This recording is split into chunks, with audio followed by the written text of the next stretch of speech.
gudoomiyaha shirkadda isgaarsiinta ee Golis qaybteeda gobolka Sool aadan cali maxamed oo wareysi siinayay TV-ga caalamiga Universal ayaanu markii ugu horeysay wax ka weydiinay xarig fiber internet ah oo shirkadda Golis daafurtay iyadoona laga hirgeliyay magaalooyinka ay ka shaqeyso shirkaddu balse nasiib darro magaalada Laascaanood ee xarunta gobolka Sool ayaa la diiday in loo soo gudbiyo xarigaasi iyadoo lagu hortaagan yahay deegaanka higlada gobolka Sool gudoomiyuhu waxa uu baaq u diray madaxweynaha Soomaaliland Muuse Biixi Cabdi isagoo sheegay in madaxweynuhu hoos u eego arintaasi saashay wadiisay haddaan ka jawaabo xadhiga ku xayiran magaalada higlada ee u dhaxaysa Tukaraq Gambare waa xadhig fiber internet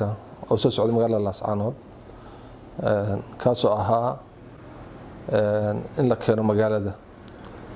laakiin dawladda joojisay sanadkii hore ayayna joojisay sababta ay u joojisayna kulli dawladda la weydiinayay ida ka jawaabi doonta laakiin anagu waxaan kala shirnay maamulka markii dawladdu joojisay oo markaa dawladdii Axmed Maxamed Silaanya maamulkeedii wixii joogay waxaan kala shirnay oo markaa la socday madaxweynaha xilligan Muuse Biixi Cabdi oo markaa murashax ahaa waxay noo sheegeen in insha Allah wax ka qaban doonaan xadhiga oo ay insha Allah taala la soo deyn doono haddii hadda Muuse Biixi la doortay oo madaxweyne noqdayna wali lama soo deyn laakiin waxaan ka rajeynaynaa insha Allah taala maadaama aan isleenahay kulli wuxuu jecel yahay horumarka iyo in dawladda la hormariyo ganacsiga iyo bulshada la hormariyo in wax ka qaban doono laano adeer waxyaalaha dawladdu qabanayso oo ka fikirayso wax ka mid ah dadka dhaqaalaheena kor loo qaado technology-ga kor loo qaado tan waxa ka mid tahay horumarka bulshada laano technology-gu inuu hormaraa waa horumarka bulshada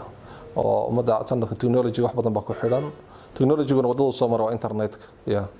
internet-ka waxa loo adeegsanayaa caafimaad waxa loo adeegsanayaa waxbarasho waxa loo adeegsanayaa wax la yiraahdo maamul oo features-ka maamulka network baa loo adeegsanayaa marka insha Allah kulli dawladdu iyada naga hakisay hadana iyada ka rajeynaa Xamse Raadeeye wararka telefishinka caalamiga Universal Laascaanood